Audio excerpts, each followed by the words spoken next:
कि बिना विश्वास उसे प्रसन्न करना अनहोना है। यदि हमारे और आपके अंदर विश्वास नहीं है तो हम और आप क्या नहीं कर सकते, परमेश्वर को प्रसन्न नहीं कर सकते। तो सबसे पहली बात, यदि परमेश्वर को प्रसन्न करना है तो हमें क्या करना पड़ेगा? विश्वास करना पड़ेगा, है ना? क्या विश्वास करना पड़ेगा? क्या विश्वास करना पड़ेगा? यदि हमें परमेश्वर को प्रसन्न करना है तो क्या विश्वास करना पड़ेगा? सबसे पहला वो है ना? हमारे अंदर क्या विश्वास करना पड़ेगा? परमेश्वर है ना? दूसरा, यदि हम उसको खोज रहे हैं तो वो हमें क्या करेगा? प्रतिफल देगा, है ना? ये हमें विश्वास करना है ना? सबसे पहली बात कि जो परमेश्वर के पास आता है उसको ये विश्वास होना चाहिए कि वो है। दूसरी बात, वो अपने खोजने वाले को प्रतिफल देता है ना? अब सबसे फर्स्ट पॉइंट में लिखा है बिना विश्वास उसे प्रसन्न करना असंभव है ना? तो हमारे अंदर सबसे पहली बात विश्वास होना चाहिए, है ना? और यही विश्वास है कि हमारा परमेश्वर है, वो जीवित परमेश्वर है। हमारा यीशु मसीह जिंदा और मरे हुओं का न्याय करने वाला परमेश्वर है। जो मर चुके हैं उनका भी न्याय वो करेगा और जो जीवित हैं उनका भी न्याय करेगा। दोनों का न्याय करने वाला हमारा परमेश्वर है। अब सवाल मेरा ये है कि न्याय सिंहासन के सामने हम खड़े होंगे और जब हम वहां खड़े होंगे तो जब वहां न्याय किया जाएगा तो फैसला किसके पक्ष में हो? क्या हमारे पक्ष में आएगा या हमारे विपक्ष में? यदि फैसला हमारे पक्ष में आएगा तो हम स्वर्ग राज्य के वारिस होंगे, स्वर्ग हम जीत लेंगे और हम वहां जाएंगे। और यदि फैसला हमारे पक्ष में नहीं आया तो फिर कहां जाएंगे? फिर नरक चले जाएंगे, वहां के निवासी बन जाएंगे। अब हमारे और आपके ऊपर है कि हम इन दिनों में किस प्रकार का काम कर रहे हैं। यदि हमारा काम सही है, परमेश्वर का वचन इस बात को कहता है कि सबका काम परखा जाएगा, है ना? सबका काम परखा जाएगा। कैसे परखा जाएगा? बाइबल इस बात का गवाह है, आग से परखा जाएगा। हमारा और आपका काम कैसे परखा जाएगा? आग से परखा जाएगा। और लिखा है कि जब हमारा और आपका काम आग से परखा जाएगा तो जो धर्मी व्यक्ति हैं वो आप तो बच जाएंगे, लेकिन कैसे? जलते जलते बचेंगे। वो बच तो जाएंगे लेकिन वो जलते जलते बचेंगे, क्योंकि उनका भी विश्वास परखा जाएगा, है ना? अभी हम गीत सुन रहे थे ना, विश्वास परखा जाएगा, होगी परीक्षा, धीरज बढ़ेगा। परीक्षा हमारे जीवन में आना बहुत जरूरी है। यदि हमारे जीवन में परीक्षा नहीं आएगी तो हम आगे नहीं बढ़ पाएंगे। परीक्षा जो नहीं देता वो दूसरी क्लास में नहीं पहुंचता है, उसी क्लास में रहता है। तो परीक्षा से जो डरता है या परीक्षा जो नहीं देता वो कभी आगे बढ़ नहीं सकता। हमें कभी भी परीक्षाओं से डरना नहीं है, हमें उसकी तैयारी करना है ना? हमें ये मालूम होना चाहिए कि परीक्षाएं आएंगी, लेकिन हम उसकी तैयारी करें, है ना? हम उसकी तैयारी करें। यीशु मसीह ने कहा जागते और प्रार्थना करते रहो कि तुम परीक्षा में ना पड़ो। इसका मतलब यह है कि परीक्षा आएगी। हम सब इस बात को जाने कि परीक्षा आएगी, लेकिन हमें करना क्या है? हमें तैयारी करना है। जागते और प्रार्थना करने का मतलब ही यही है कि हम तैयारी में लगे रहे। परीक्षा आएगी, है ना? हमें परीक्षा से कौन बचा सकता है? प्रार्थना। प्रार्थना के अलावा हमें कोई परीक्षा से बचा नहीं सकता। इसीलिए बाइबल कहती है जागते और प्रार्थना करते रहो कि तुम परीक्षा में ना पड़ो। समझ रहे हैं? तो इसका मतलब यह है कि यीशु मसीह ने इस बात को कहा कि परीक्षा जरूर आएगी। हमें इस बात को समझना है कि परीक्षा आएगी, लेकिन हमें उस परीक्षा से लड़ने के लिए, आगे बढ़ने के लिए हमें क्या करना है? तैयारी करना है। हमें तैयार होना है, और जब तक हम तैयार नहीं होंगे तो हम परीक्षा में क्या हो जाएंगे? फेल हो जाएंगे। तो हमें इस बात को समझने की बहुत ज़्यादा ज़रूरत है। इसीलिए प्रभु यीशु मसीह ने हमें और आपको बताया कि हमें और आपको तैयार रहना है। बाइबल के अंदर जितने भी परमेश्वर के दास लोग हैं, सबके जीवन में परीक्षाएं हैं। कोई भी ऐसा व्यक्ति नहीं है बाइबल के अंदर जो परमेश्वर के वचनों के आधार पर जीवन जिया और उसके जीवन में परीक्षा ना आई। सबके जीवन में परीक्षाएं आई और सबने परीक्षा को दिया है। परीक्षा से कोई भी भागे नहीं। जब अय्यूब के जीवन में परीक्षा आई, उसने भी परीक्षा को दिया। शद्रक मेशक अबेदनगो के जीवन में परीक्षा आई, उन्होंने भी परीक्षा को दिया। दानियल के जीवन में परीक्षा आई, उन्होंने भी परीक्षा को दिया। यूसुफ के जीवन में परीक्षा आई, उन्होंने भी परीक्षा को दिया। यीशु मसीह के जीवन में परीक्षा आई, यीशु मसीह ने भी परीक्षा को दिया। यीशु मसीह के चेलों के जीवन में परीक्षा आई और उन्होंने भी क्या किया? परीक्षा को दिया। तो जितने भी लोग बाइबल के अंदर पाए जा रहे हैं, सबके जीवन में परीक्षा आई और सबने परीक्षा को दिया। तो इसका मतलब यह है कि हमारे और आपके जीवन में भी परीक्षा आएगी। समझ रहे हैं? तो उसके लिए हमें क्या करना है? तैयारी करना है। सबसे मोस्टली चीजें हैं, हमें क्या करना है? तैयारी करना है। अब तैयारी क्या करना है? क्या तैयारी करना है ये भी तो मालूम होना चाहिए। मान लीजिए आपके जीवन में परीक्षा आने वाली है, अब आप क्या तैयारी करेंगे? बोलिए, क्या तैयारी करेंगे? पता रहेगा तब तो तैयारी करेंगे। क्या तैयारी करेंगे? कौन सी तैयारी आप करेंगे? बोलिए, क्या तैयारी करेंगे आप? कैसी तैयारी करेंगे? आपके जीवन में परीक्षा आने वाली है। बाइबल कहती है अंत के समय में बहुत सारे लोग भटकेंगे। लिखा है चुने हुए भी भटकेंगे। बहुतों का विश्वास ठंडा हो जाए। तो उसमें हम सब हैं, कोई अलग से बात नहीं, हम सबके लिए है, हम सब हैं। बहुतों का विश्वास ठंडा हो जाएगा, बहुतों को शत्रु भरमाएगा। लिखा है यहाँ तक चुने हुए भी भटक जाएंगे।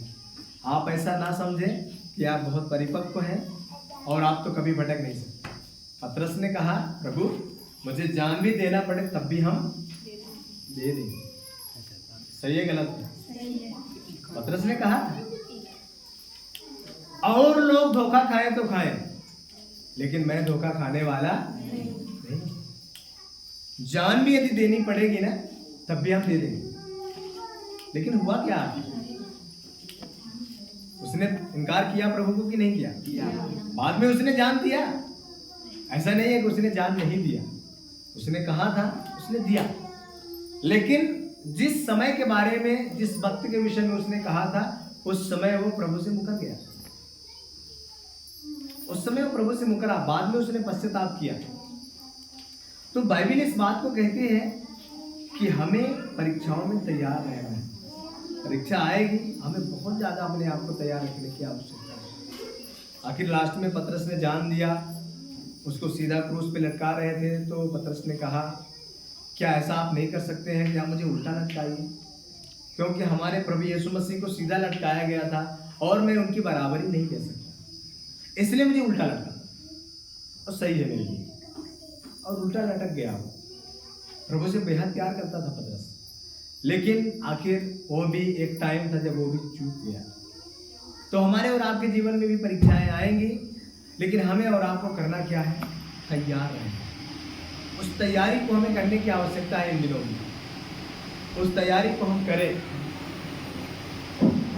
ताकि हम परीक्षा को पास कर जाए। परीक्षा आने दीजिए, उससे डरिए मत, क्योंकि जब तक आपके जीवन में परीक्षा नहीं आएगी तब तक आप आगे बढ़ नहीं सकते। Hallelujah, hallelujah. तो इसलिए बाइबल यहाँ कहती है कि बिना विश्वास उसे प्रसन्न करना अनहोना है, पहली बात। दूसरी बात, जो परमेश्वर के पास आता है उसको विश्वास होना चाहिए कि वो है और अपने खोजने वाले को प्रतिफल देता है। तो सबसे मोस्ट चीजें हैं, आप यदि परमेश्वर के पास आए हैं तो आपके अंदर सबसे पहली बात ये विश्वास होना चाहिए कि आपका परमेश्वर जीवित है और वो हमारा और आपका न्याय करेगा, हमारी आपकी मदद करेगा, हमारी आपकी सहायता करेगा। ये सबसे पहला विश्वास आपके अंदर होना चाहिए। दूसरा विश्वास होना चाहिए, आप जिस काम के लिए उसके पास आए, आपने जिस काम के लिए उसको खोजा है, वो काम आपका परमेश्वर पूरा करेगा, वह उससे भी बड़ा काम परमेश्वर करेगा। जिसको आपने सोचा भी नहीं था, है ना, जिस काम को आपने सोचा भी नहीं था उस काम को भी परमेश्वर क्या करेगा, पूरा करेगा। Hallelujah, hallelujah. इसलिए आपको सबसे पहली बात परमेश्वर पर विश्वास होना चाहिए कि वो है और अपने खोजने वालों को क्या करता है, प्रतिफल देता है। हालेलुया। अब हमारा और आपका जो परमेश्वर है, आप उसको कैसे खोजते हैं? अब कुछ लोगों से बात किया जाए तो लोग कहेंगे अरे मैं प्रभु को बहुत प्यार करता हूँ, बहुत प्यार करती हूँ, मैं प्रभु को बहुत चाहता हूँ, बहुत चाहती हूँ, बहुत प्रार्थना करती हूँ, बहुत प्रार्थना करता हूँ। लेकिन परमेश्वर का वचन कहता है परमेश्वर मन को जांचता है। पढ़िएगा पहला इतिहास उसका 28वां अध्याय उसका 9वां वचन इस प्रकार से लिखा है, पढ़ो। हे मेरे पुत्र सुलैमान, हाँ, तू अपने पिता के परमेश्वर का ज्ञान रख। ध्यान से सुने, हे मेरे पुत्र सुलेमान, तू अपने परमेश्वर पिता का ज्ञान रख। हाँ, और खरे मन और प्रसन्न जीवन से और प्रसन्न जीव से उसकी सेवा करता है, उसकी सेवा करता रहे, क्योंकि यहोवा मन को जांचता। हाँ, ध्यान से सुने, हमें परमेश्वर की सेवा कैसे करना है? हम यदि परमेश्वर के पास आए हैं तो हमें क्या करना है? परमेश्वर की सेवा करनी है, उसकी बातों को मानना है, उसके मार्गों पर चलना है, ये वचन कहता है। तो सबसे पहला खरा मन, दूसरा प्रसन्न जीव, आनंद के साथ, है ना। जब भी हम प्रार्थना करें आनंद के साथ प्रार्थना करें, बाइबल पढ़े आनंद के साथ बाइबल पढ़े, चर्च जाए आनंद के साथ जाए, जो भी काम आपको करना है सारे काम आनंद के साथ करें, खाना बनाए आनंद के साथ, बर्तन माजे आनंद के साथ। बाइबल कहती है सब काम बिना कुड़कुड़ाए किया करो। हालेलुया। लेकिन क्या ऐसा होता है? ऐसा होता है क्या? एक दिन यदि देवरानी को झाड़ू लगाना भूल गया, जेठानी लगा रही है तो फिर तो सारा गुस्सा देवरानी के ऊपर गया, है ना। झाड़ू लगाने के टाइम भी कुड़कुड़ा रहे हैं, है ना। मतलब थोड़ा सा भी यदि किसी दूसरे का काम आपने कर लिया ना तो दिक्कत है। अरे कितनी एनर्जी चली जाती है झाड़ू लगा देने से? कुछ ज्यादा एनर्जी चली जाती है क्या? कुछ ज्यादा कमजोरी आ जाती है क्या? ऐसी यदि दूसरे का बर्तन मांजने के किसी दूसरे का टाइम है, यदि किसी दूसरे ने मांज लिया तो उसको भी इतना सुना देंगे कि कुछ कहिए ना, है ना। लेकिन परमेश्वर को ये चीजें पसंद है ना। बाइबल कहती है बिना कुड़कुड़ाए सारा काम किया। लेकिन कहीं ना कहीं मन में कुड़कुड़ाहट तो आ ही जाती है ना। हम बोलते रहते हैं एक काम उसको करना चाहिए, वो तो सारा दिन बस ऐसे ही गप्पे मारते रहेंगे, कुछ करते उड़ते नहीं है, सब हम ही को करना होता है बिना कुड़कुड़ाए। कोई बात नहीं है, एक दिन आपने कर लिया, है ना, आप बोल सकते हैं चलो एक दिन हमने कर लिया, कोई दिक्कत नहीं है, उसका प्रतिफल परमेश्वर आपको देगा। लेकिन ये नहीं हो सकता, ये नहीं हो सकता। परमेश्वर को जानते हैं कौन पसंद नहीं है? परमेश्वर को घमंड पसंद नहीं, परमेश्वर को कुड़कुड़ाहट पसंद नहीं। परमेश्वर को क्या पसंद है पता है? परमेश्वर को पसंद है हमारा शुद्ध मन। बाइबल में लिखा है धन्य है वे जिनके मन शुद्ध है, क्योंकि वे परमेश्वर को देखेंगे। हालेलुया। जिनके मन शुद्ध है वो किसको देखेंगे? परमेश्वर को देखेंगे। यदि आप चाहते हैं कि आप परमेश्वर को देखें, परमेश्वर आपसे मिले, तो आप अपने मन को शुद्ध रखिए। जरूरी नहीं है कि आप बोलिए, कभी कभी चुप रहना भी अच्छा है। बाइबल कहती है मूर्ख भी यदि चुप रहे तो अपनी दृष्टि में बुद्धिमान गिना जाता है। हालेलुया। क्योंकि जब वो बोलेगा नहीं तो उसकी मूर्खता प्रकट नहीं होगी, और यदि वो बोल दिया तो उसकी मूर्खता प्रकट हो जाएगी। यदि कोई तुतला व्यक्ति है समझ लो, तो जब तक वो बोलेगा नहीं तो किसी को पता चलेगा कि ये तुतला है? नहीं पता चलेगा ना, किसी को पता नहीं चलेगा, है? लेकिन जैसे ही वो बोलेगा वैसे ही पता चल जाएगा कि ये व्यक्ति तुतला है, मतलब उसकी तुतलाहट प्रकट हो गई। उसी प्रकार मूर्ख यदि चुप रहे तो अपनी दृष्टि में बुद्धिमान गिना जाता है, लोग उसकी मूर्खता को नहीं समझ पाते हैं। इसीलिए जरूरी नहीं है कि सब जगह आप बोले। ये सारी प्रार्थनाओं, ये सारी बातों का उत्तर आप दें, सारी बातों का उत्तर आपको देना जरूरी नहीं है। आपको चुप रहना भी जरूरी है। आप समझ लो जहां आपको बोलना है वही आप बोलो, जहां नहीं बोलना है वहां मत बोलो, है ना। आप यदि आप वचन को नहीं जानते सही तरीके से तो बहुत सारे लोग आपको आके भरवा देंगे। कल एक फोन मेरे पास आया और जब वो फोन मेरे पास आया तो उन्होंने मुझसे कहा, उन्होंने मुझसे बात किया, उसके बाद वो अपनी कहानी को बताने लगे। उन्होंने कहा पास्टर ऐसी ऐसी बात है, पास्टर से मेरी मुलाकात हुई थी, उन्होंने मेरे बारे में भविष्यवाणी किया। उन्होंने कहा अरे आपकी नौकरी नहीं लग रही है, आपके ऊपर इसका साया है, वो भूत लगा है, ये बड़ी दुष्ट आत्मा लगी है, आपके घर में ये दुष्ट आत्मा लगी। तो मैंने कहा जब इतना उन्होंने बता दिया तो आपको बोलना चाहिए कि आप मेरे लिए दुआ करो कि दुष्ट आत्मा से छुटकारा मुझे मिल जाए। तो उन्होंने कहा सर मैंने कहा तो था कि आप मेरे लिए दुआ करो, लेकिन उन्होंने कहा नहीं हम ऐसे दुआ नहीं करते, आप कुछ पैसा लेके आओगे तब दुआ करेंगे। मैंने कहा भाई फंसना नहीं ऐसे व्यक्तियों से, ये सब लुटेरे हैं, आजकल बहुत झोला लेके घूम रहे हैं, ऐसे लोगों से सावधान रहना। तो उन्होंने कहा मैंने अपनी मम्मी से बताया, उनकी मम्मी नौकरी करते हैं, उनके पिताजी नौकरी करते हैं, उनका पूरा घराना नौकरी करता है। अब उसको ये लगा, जो व्यक्ति गया था उसको हम पास्टर तो बोल नहीं सकते क्योंकि प्रभु के लोग ऐसे नहीं होते, वो उसको लगा होगा कि इसका सारा घराना नौकरी करता है, इसका मतलब अच्छा माल इसके पास है, थोड़ा हम जाके इसको भरमाएंगे। लेकिन उसको पता नहीं था कि इस व्यक्ति का कनेक्शन और कहीं से भी है। और उन्होंने परसों उनसे बात हुई, कल उन्होंने मेरे पास शाम को फोन किया और उन्होंने कहा पास्टर ऐसी ऐसी बात है। मैंने कहा देखो सबसे पहली बात तो बाइबल के वचन के मुताबिक जो प्रोफेसी नहीं होती, जो भविष्यवाणी नहीं होती, उसको तो बिल्कुल मत सुनना, क्योंकि आजकल बहुत सारे लोग भविष्यवाणी करने वाले निकले हैं और अपने नाम के पहले लगाएंगे प्रॉफिट, है ना। और जितने प्रॉफिट है सब प्रॉफिट के पीछे घूम रहे हैं, समझ रहे नहीं समझ रहे, जितने प्रॉफिट हैं सब लोग प्रॉफिट के पीछे घूम रहे हैं। तो पता है उन्होंने क्या कहा, उन्होंने कहा आप ले हैंड प्रेयर करवाओ। ले हैंड प्रेयर का मतलब आप समझते हैं, ले हैंड प्रेयर का अर्थ ये इंग्लिश वर्ड है, उसका मतलब ये है कि सिर में हाथ रखवा के आप दुआ करवाओ और उसके साथ 25,000 लाओ। हेलो हेलो सुनाई दे रहा है? ऐसे भी लोग हैं। तो मैंने उनसे कहा आपको क्या लगता है? उन्होंने कहा मुझे कुछ नहीं, मैं जानता हूं कि यदि परमेश्वर सबका है तो मेरा भी परमेश्वर है, मैं भी उसका बेटा हूं, मुझे आशीष करेगा। पहली बात। दूसरी बात पता है, उन्होंने पहली मुलाकात हो रही है, अभी आप देखिएगा उस व्यक्ति से, उस घर के लोगों से पहली मुलाकात हुई, कहाँ से वो ढूंढते ढूंढते पहुंच गए। ऐसे लोग हैं जो झोला लेके घूमते रहते हैं, हम लोगों को तो इतना भी टाइम नहीं है, जो बुलाते हैं उनके पास चले जाए, लेकिन कुछ लोग हैं झोला लेके घूमते रहते हैं, ढूंढते रहते हैं किसके घर जाए किसके घर जाए, वहां पहुंच गए। दूसरी बात, उन्होंने देखा कि पूरा घर नौकरी करता है। उन्होंने कहा आप लोग दशमांश नहीं देते हो। तो मैंने उनसे कहा बाइबल में कहाँ ऐसा लिखा है कि किसी के घर जाके आप दशमांश मांगो? उन्होंने कहा सर मैंने उनसे कहा कि चलो ठीक है हम बाद में आपसे बात करेंगे, बाद में समझेंगे। हमने कहा बाइबल के खिलाफ यदि कोई बात करता है, सबसे पहली बात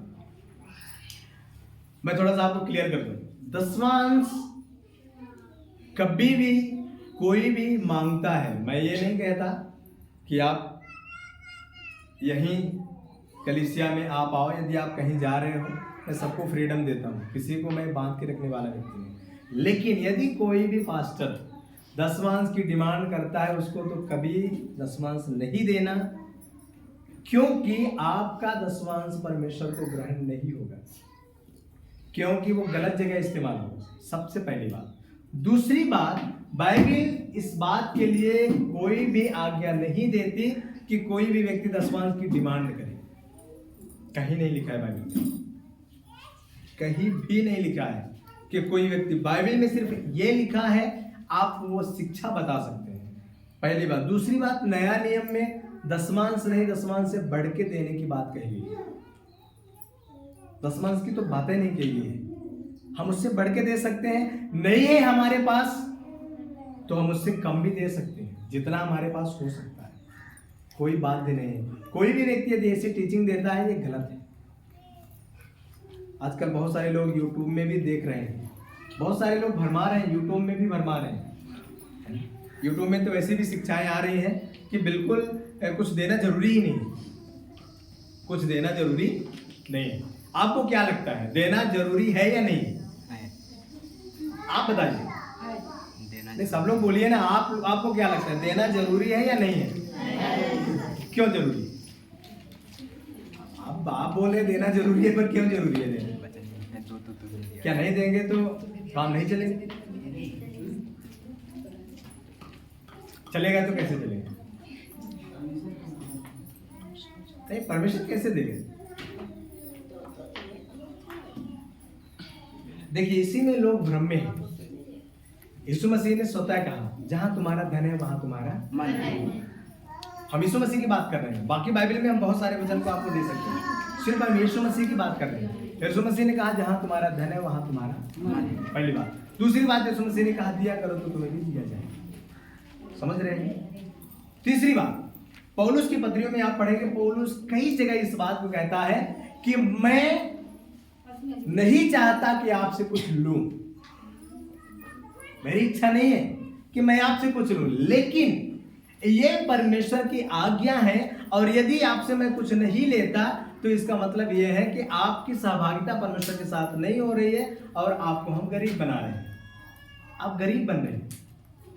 इसलिए जो परमेश्वर के सच्चे सेवक लोग हैं, उनकी ये मजबूरी है कि वो आपको सिखाते हैं कि परमेश्वर के लिए आप दो, लेकिन आप कितना दे सकते हो ये कोई उसमें गारंटी नहीं है।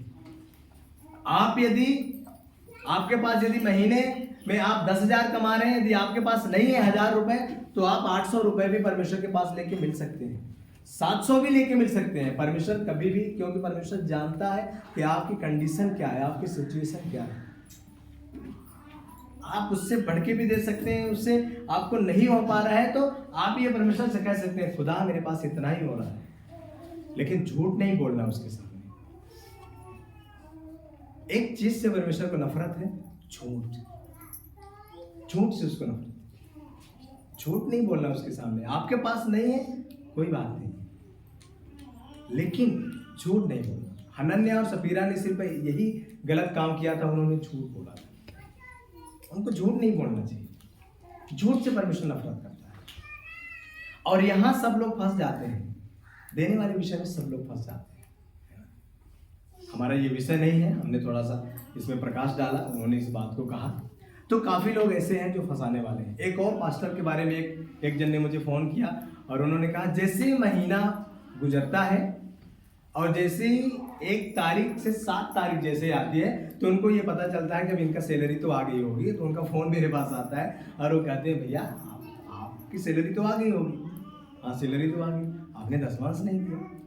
तो उन्होंने एक दिन मुझे फोन किया, वो दूसरे चर्च के हैं और दूसरे चर्च वाले ही फोन कर रहे हैं मुझे, मेरे चर्च के लोग तो जानते हैं। तो उन्होंने मुझे फोन किया, उन्होंने कहा, सर बाइबल में ऐसा कहीं है। मैंने कहा, मैंने बाइबल को एक नहीं कई बार मैंने इसको पढ़ा है, उत्पत्ति से लेकर प्रकाशित वाक्य तक कई बार मैंने इसको पढ़ा है, लेकिन कहीं भी मैंने ऐसा नहीं पाया कि किसी से दसवांश की डिमांड की जाए, किसी से दसवांश मांगा जाए। और मैंने उनसे यह कहा, जो व्यक्ति दसवांश मांगता है इसका मतलब यह है कि वो सेवक नहीं है, वो लुटेरा है, पहली बात। दूसरी बात, वो सेवा नहीं कर रहा है, वो जॉब कर रहा है, वो नौकरी कर रहा है। क्योंकि बाइबल में कहीं ऐसा नहीं है। आज तक मैंने किसी से मांगा हो दसवांश, कोई भी बता दीजिए, एक जन भी बताइए। मैंने किसी से कहा है कि आप इन दिनों में दसवांश नहीं दे रहे, कभी मैंने किसी से कहा? नहीं कहा ना, नहीं कहा, नहीं कहूंगा। लेकिन कई बार मुझे आप लोगों को शिक्षा इसलिए देनी पड़ती है क्योंकि आप नीचे जा रहे हैं, क्योंकि मैंने उसका आशीष देखा है और मैं नहीं चाहता कि जो आशीष परमेश्वर मुझे दे रहा है वो आपको न मिले। मैं ये चाहता हूं जो मुझे मिल रहा है मुझसे ज्यादा आपको मिले। मेरी दुआ ये रहती है कि आप मुझसे ज्यादा तरक्की करें, आप मुझसे ज्यादा बढ़ जाएं, क्योंकि हर बाप ये चाहता है कि उसके बच्चे आगे बढ़ जाएं, उससे भी ज्यादा आगे बढ़े। और ये मेरी कामना रहती है, ये मेरी तमन्ना है कि आप आगे बढ़ जाएं। समझ रहे हैं मेरी बात को? लेकिन मैंने कभी किसी से ये नहीं कहा होगा कि आप नहीं दे रहे हैं। कभी नहीं बने रहे, क्योंकि आप जानते हैं सारी शिक्षाओं को, आप जानते हैं और आपको मालूम है कि हमें देना चाहिए कि नहीं देना चाहिए। वो आपका काम है, वो मेरा काम नहीं है। मेरा काम है आपको सिखाना, और मैं आपको हर बात सिखा रहा हूँ ताकि कल आपको आप ये ना कह सके कि नहीं मुझे ये चीज़ें सिखाई नहीं दी, मुझे ये चीज़ें बताई नहीं दी। इसलिए मैं आपको बता रहा हूँ, इसलिए मैं आपको बता रहा हूँ। तो सबसे मोस्टली चीज़ें यहाँ पर हम जो बात कर रहे हैं, देखिए एक बात हमेशा ध्यान में रखना, परमेश्वर पैसे से कभी प्रसन्न नहीं होता। इस बात को तो आप मन से निकाल देना। कोई भी ये ना समझे कि जो दशमांश देते हैं परमेश्वर उनको ज़्यादा प्यार करता है, नहीं करता। परमेश्वर सबको प्यार करता है, लेकिन उसकी आशा कौन है इधर खटखट कर रहा है? दरवाजा कौन है? कौन है?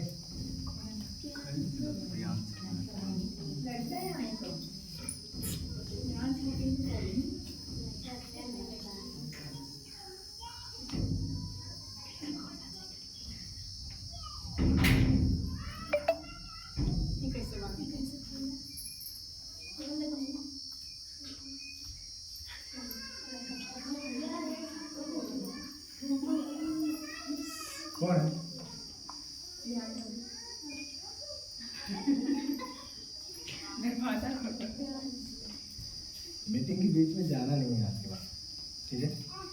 सो ध्यान से सुनिए। खिड़कियों को खोल सकते हो क्योंकि गर्मी ज़्यादा है, खिड़की खोल सकते हो, थोड़ा ये दरवाजा खोल सकते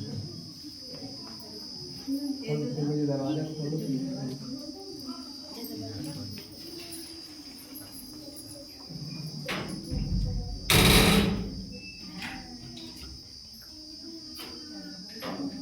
बस हो गया, एक ही खोल दरवाजा। ठीक है, बाकी लोग ध्यान से सुनिए, सब एक ही जन खिड़की खोल रहे हैं, बाकी लोग तो सुनिए। तो जहां हम बात कर रहे हैं, आप एक बात ध्यान से समझ लीजिए, परमेश्वर कभी पैसे से प्रसन्न नहीं होता। कोई भी ये मत समझिए कि जो लोग दशमांश ज्यादा दे रहे हैं या ज्यादा परमेश्वर के भवन में पैसा ला रहे हैं उनको ज्यादा परमेश्वर प्रेम करता है, ऐसा कुछ भी नहीं है। परमेश्वर सबको प्रेम करता है। मंदिर में जो दान देने वाले लोग थे, भेंट देने वाले लोग थे, बहुत ज्यादा देने वाले लोग थे, लेकिन वहां पर एक बुढ़िया ने भी दिया जिसने 2 ही दमड़ी दिया, लेकिन परमेश्वर ने उसकी भेंट को इसलिए बाइबल में आई है क्योंकि उसके पास उतना ही था। समझ रहे हैं? लिखा है बाकी लोगों ने अपनी बढ़ती में से दिया है, लेकिन उस बुढ़िया ने अपनी घटी में से दिया था, इसलिए परमेश्वर ने उसका नाम दिया। समझ रहे हैं मेरी बात को? सारपत नगर में बहुत सारी विधवाएं थी, लेकिन परमेश्वर ने सिर्फ एक ही विधवा को क्यों चुना था? क्योंकि उसका मन जो है बहुत शुद्ध है। हालेलुया। उसका मन कैसा था? शुद्ध है ना। बाइबल कहती है धन्य है वे जिनके मन शुद्ध है। हालेलुया। उसका मन शुद्ध होने के कारण परमेश्वर ने एलिया को वहां भेजा, और वहां एलिया रह करके 3.5 साल तक, जब तक मैं नहीं बरसा तब तक वो भी